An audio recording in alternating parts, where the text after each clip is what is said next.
Olá, pessoal. Meu nome é Amanda Piontekowski, eu sou aqui do canal Orientação do Alto. Eu vou tirar algumas dúvidas de seguidores meus, estudantes de astrologia, né, dessa maravilhosa ciência, a respeito da Casa 12, tá? O tema começou surgindo é ótimo, né? Que horror.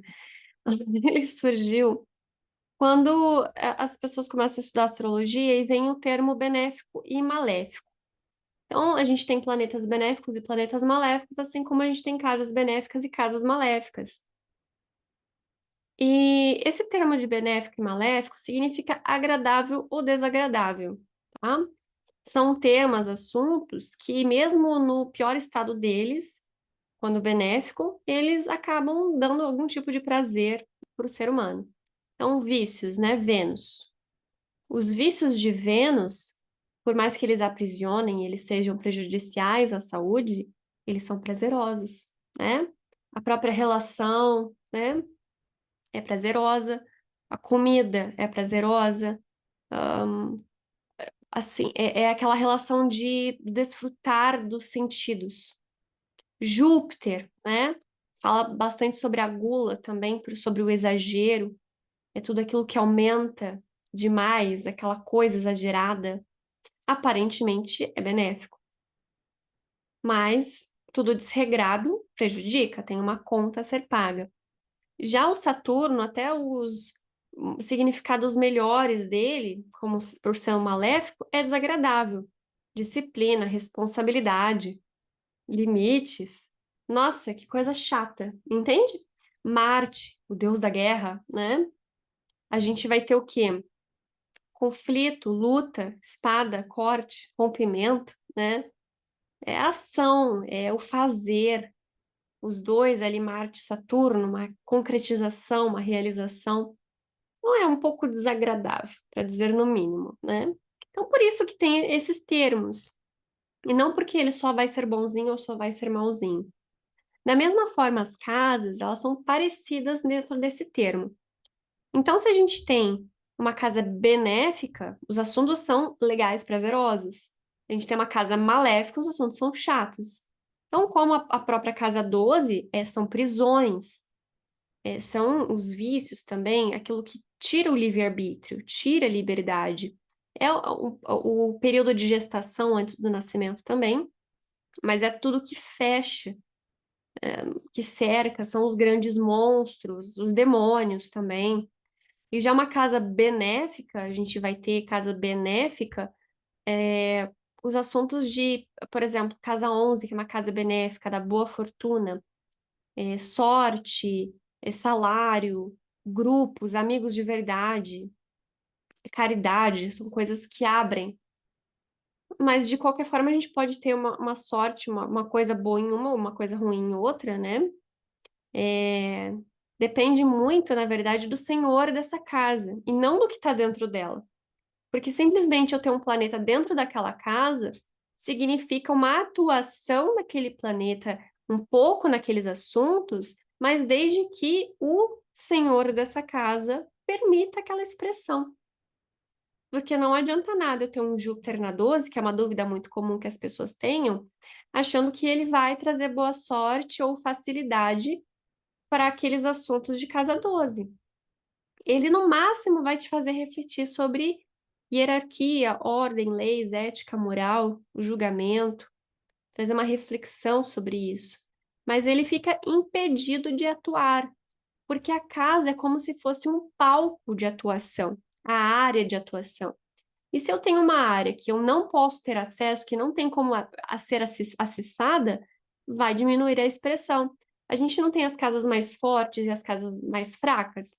As casas angulares, elas são mais fortes e mais expressivas. A gente está vendo aqui na série sobre a aparência dos ascendentes, que planetas angulares, eles trazem mais expressividade para manifestação física, no corpo, na aparência, o próprio eneatipo das pessoas pode ser definido por um planeta angular, né? Quem gosta de estudar sobre personalidades, a gente tem o eneagrama. Então, tem uma força de atuação maior. O Marte angular, né? Tem até o efeito Marte do Michel Gauquelin. que eu tenho vídeos aqui no canal, não sei falar o nome dele ainda, mas eu tento, que são estatísticas da astrologia que falam sobre pilotos, atletas, cozinheiros, que trabalham com essa relação de força, policiais, né, de Marte. Então, se o Marte estivesse na 12, a expressão dele seria muito menor, assim como um benéfico, ele não vai ser muito expresso, ele não vai salvar os assuntos daquela casa. Mas em contrapartida, se um maléfico está posicionado naquela casa, ele pode ser aprisionado, ele vai ficar mais contido. O que pode também significar que não vai ser necessariamente uma coisa boa. Pode significar ali realmente um reforço dessa cobrança interna que a pessoa tenha, uma dificuldade na gestação, uma trava, Saturno na 8, né? Uma trava quando você precisa depender de outra pessoa para resolver seus problemas. Então, o dinheiro do marido, o dinheiro que tá da tua mão que vai para do outro, um contador, um advogado, você tem que sempre estar acompanhando e revisando o processo.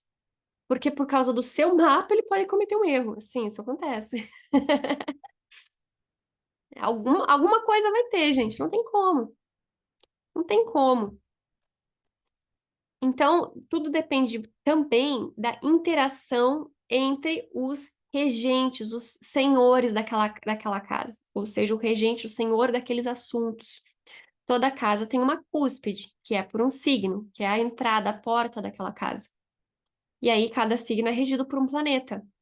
Uma coisa muito interessante de ver, meu grande truque, né, de a interpretação de mapa, é ver a interação entre os regentes. Então, eu vejo a interação entre o regente do ascendente com o regente de qualquer outra casa para ver a interação entre eles.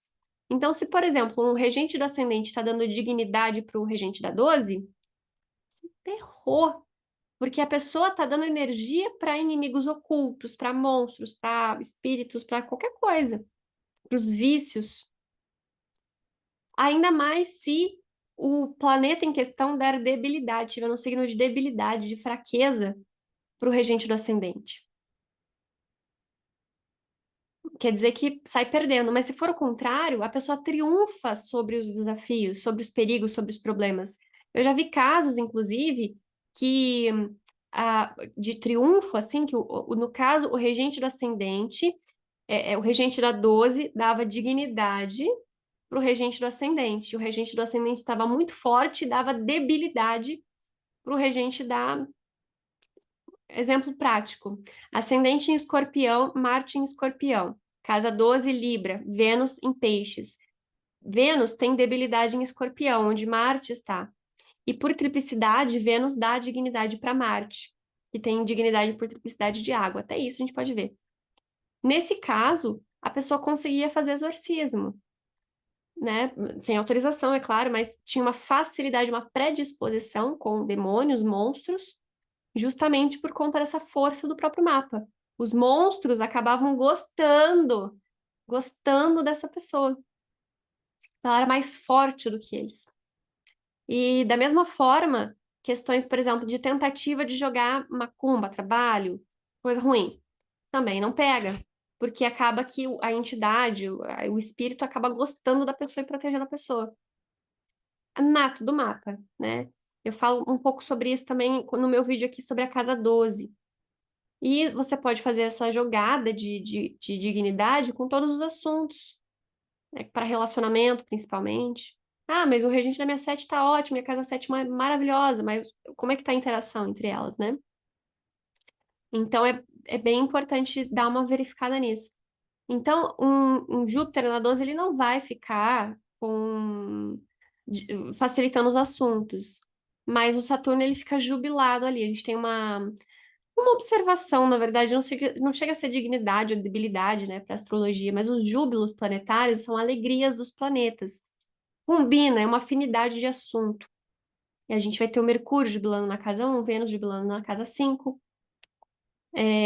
Marte na 6, sempre maléfico em casa maléfica, benéfico em casa benéfica. Sol na 9, Júpiter na 11 e Saturno na 12. Porque tem afinidade de assunto. Saturno são as prisões e a casa 12 são as prisões, né? Os limites, a perda de livre-arbítrio. Então tem essa correspondência aí, né? Agora eu tô pensando se eu posso ou não esse vídeo, porque, caraca, eu falo demais.